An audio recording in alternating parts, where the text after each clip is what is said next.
m'appelle Loïc Blondiot, je suis professeur de sciences politiques à l'Université Paris 1 Panthéon-Sorbonne. Je travaille depuis 25 ans maintenant sur les questions de démocratie participative, à la fois sous un angle théorique et puis en observant finalement les dispositifs fonctionner.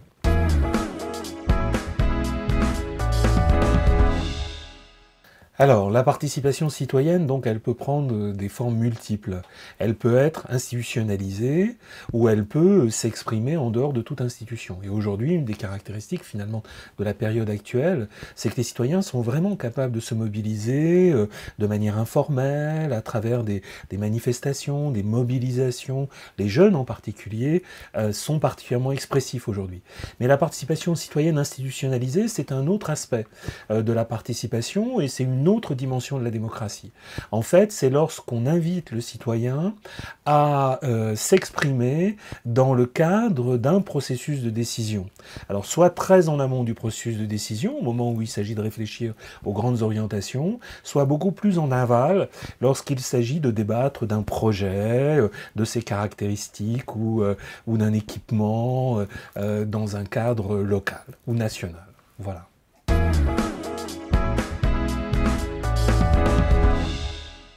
C'est un point très important. Depuis les origines, la démocratie, en fait, bute sur une question. Est-ce que le peuple, est-ce que les citoyens sont suffisamment compétents, sont suffisamment informés, éclairés pour prendre des décisions politiques? Bon. Et il y a toute une tradition de pensée qui commence par Platon et qui, aujourd'hui, est particulièrement bien répandue dans nos sociétés, qui consiste à dire non, les citoyens n'ont pas suffisamment ni de temps, ni d'éducation pour discuter des affaires publiques. Alors que faire? Il faut confier le pouvoir à des représentants. Tout ce que peuvent faire les citoyens, c'est désigner des représentants.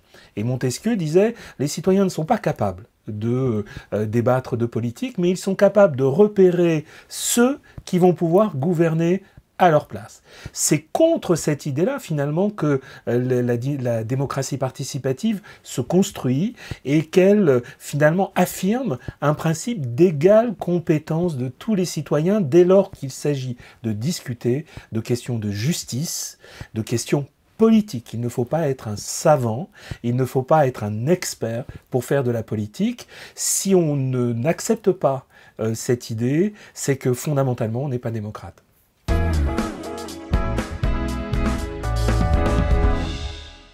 La démocratie participative, aujourd'hui, elle a un bilan, elle a un acquis. La première fois qu'on a utilisé le terme à l'échelle internationale, c'est en 1962. Donc la démocratie participative, elle a mon âge, elle a 58 ans. Donc depuis, de nombreuses expériences ont eu lieu et beaucoup ont été considérées comme des échecs. Certaines ont été considérées comme des réussites. Il y a des villes, il y a plus rarement des États qui ont eu recours à la participation citoyenne et qui ont contribué à travers ça à légitimer la décision et à produire aussi des décisions plus justes, c'est-à-dire plus ajustées aux problèmes auxquels elles étaient censées répondre. Et parmi ces villes, je pense par exemple à une ville comme Helsinki en Finlande, en Espagne, il y a des municipalités qui ont recours de manière assez systématique à la participation. Et en France, on pourrait aussi trouver quelques exemples, mais ils ne sont pas aussi nombreux, parce que les conditions de réussite de la démocratie participative sont assez difficiles à réunir. Il faut d'abord une vraie volonté politique de la part des élus. Il faut des moyens, du professionnalisme. Il faut accepter d'être mis en débat, c'est-à-dire il faut accepter le conflit. Il faut aussi penser que finalement les citoyens peuvent apporter une plus-value à la décision. Et toutes ces conditions, finalement, elles sont très rarement réunies dans le monde politique. Les élus ont souvent peur de la participation et c'est pour ça que les exemples de réussite, vraiment, sont aussi peu nombreux.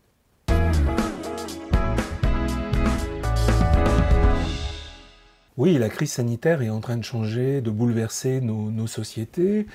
Sur le fonctionnement de nos démocraties, elles ont pour effet premier, absolument évident, de limiter les possibilités de réunion physique entre les citoyens.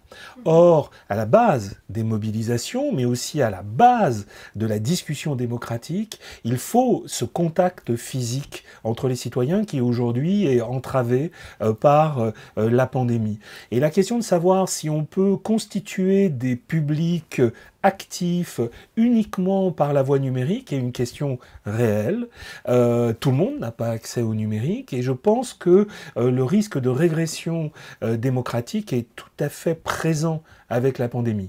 Et à ça s'ajoute un autre point qui est évident, c'est que des gouvernements qui ont aujourd'hui une tentation autoritaire, c'est-à-dire l'envie ou la volonté de surveiller, d'interdire aux citoyens certaines formes de mobilisation, peuvent être tentés de se servir du prétexte de la pandémie. On le voit dans un certain nombre de pays, hein, en Hongrie, dans d'autres pays de ce type, mais on peut l'observer aussi en France, tout comme ils l'ont fait avec le terrorisme, pour accentuer leur emprise à travers la réglementation, mais aussi à travers des dispositifs de surveillance sur les citoyens. Oui, il y a un risque pour la démocratie lié à la pandémie.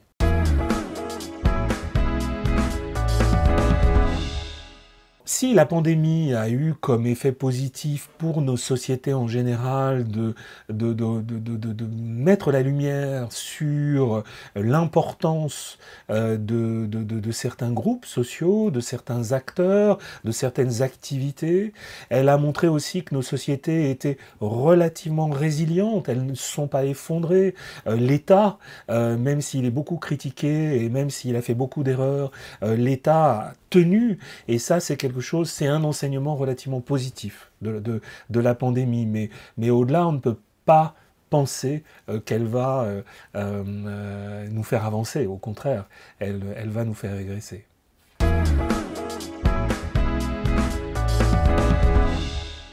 Il y a un enjeu derrière la démocratie participative et derrière même l'activité démocratique elle-même. L'enjeu, c'est celui de la disponibilité.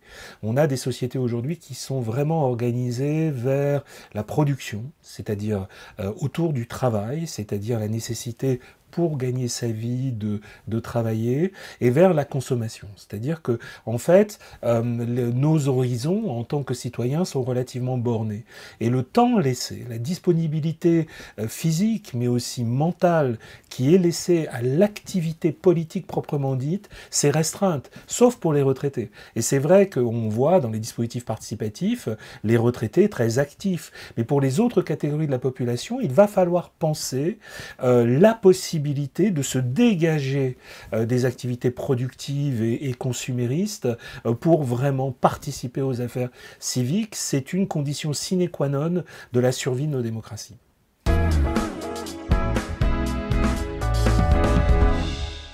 Bon, la Convention citoyenne pour le climat, je pense que c'est un exemple assez remarquable et en France absolument unique de mise au service de la décision, d'un processus et d'un dispositif de délibération citoyenne.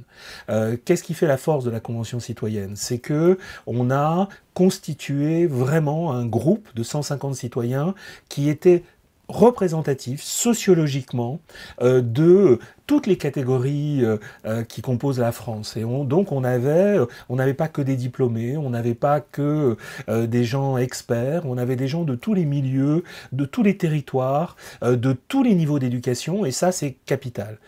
Qu'est-ce qu'on a fait? On a donné à ces citoyens la possibilité de réfléchir, de s'informer sur une question incroyablement complexe qui était la lutte contre le changement climatique. Et en 9 mois, ces citoyens ont acquis, non pas une expertise sur ces questions, mais le niveau d'information suffisante pour prendre des décisions qu'on peut considérer comme aussi légitime, me semble-t-il, que celle qu'aurait prise une assemblée élue. Les assemblées élues, finalement, qui sont professionnellement dédiées à la prise de décision, sont sous l'emprise de groupes d'intérêt, sont sous l'emprise de clientèle politique, sont elles-mêmes équipées par des experts, et on n'est pas sûr aujourd'hui que ce soit le meilleur moyen de déboucher sur des solutions d'intérêt général. Les citoyens citoyens ont indiqué une autre voie, une alternative possible, et pour moi c'est incroyablement précieux à un moment où la légitimité des assemblées représentatives est vraiment remise en cause.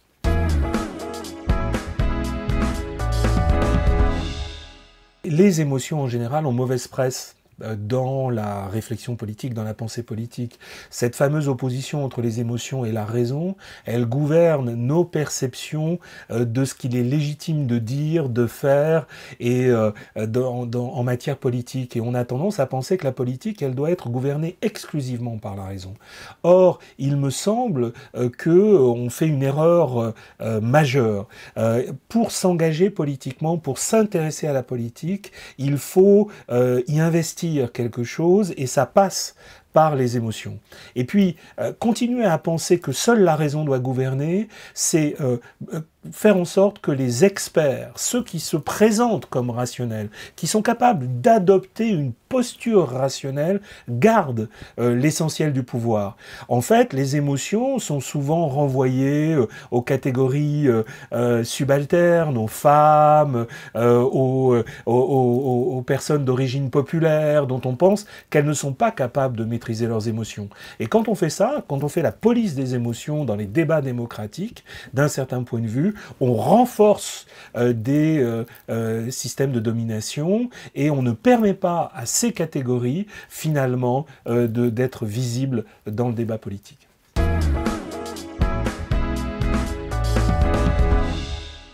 Oui, il y a une mutation de la participation citoyenne. Moi, je travaille depuis, je vous l'ai dit, une vingtaine d'années sur ces questions. Au début, elles étaient considérées vraiment comme secondaires. C'est-à-dire que, en fait, la participation était une forme de supplément d'âme pour la politique. La démocratie participative n'était absolument pas prise au sérieux.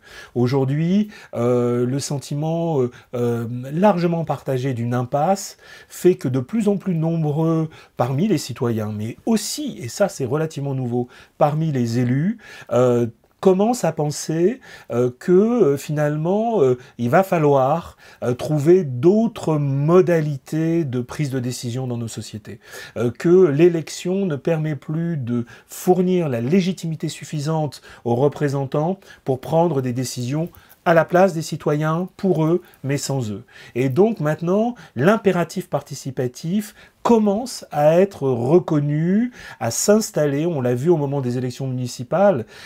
Presque toutes les listes ont fait référence à la participation de manière plus ou moins sincère.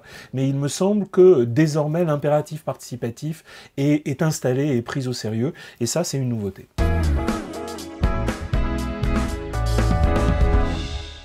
On a tort, me semble-t-il, de dissocier, comme on le fait habituellement, les questions de design de l'action publique, design des politiques publiques, et les questions de participation, de démocratie. Il est clair pour moi que mettre en place des démarches qui utilisent les connaissances issues du design permet vraiment d'inclure les citoyens dans le processus de décision. C'est un outil qui m'apparaît absolument décisif. Parce que de quoi est-il question? Il est question de réduire les coûts d'accès à la compréhension et à la maîtrise des processus de l'action publique. Et ce faisant cela, on démocratise vraiment la décision et les choix politiques. Donc pour moi, le design est une question démocratique, est une question politique majeure, et il me semble que la méconnaissance des méthodes issues du design de l'action publique dans le domaine de la démocratie participative est une faiblesse, parce que si elles avaient plus souvent et plus systématiquement recours à du design et à des designers, je pense que l'on éviterait des tas de difficultés liées au caractère particulièrement ésotérique de la participation pour beaucoup de citoyens.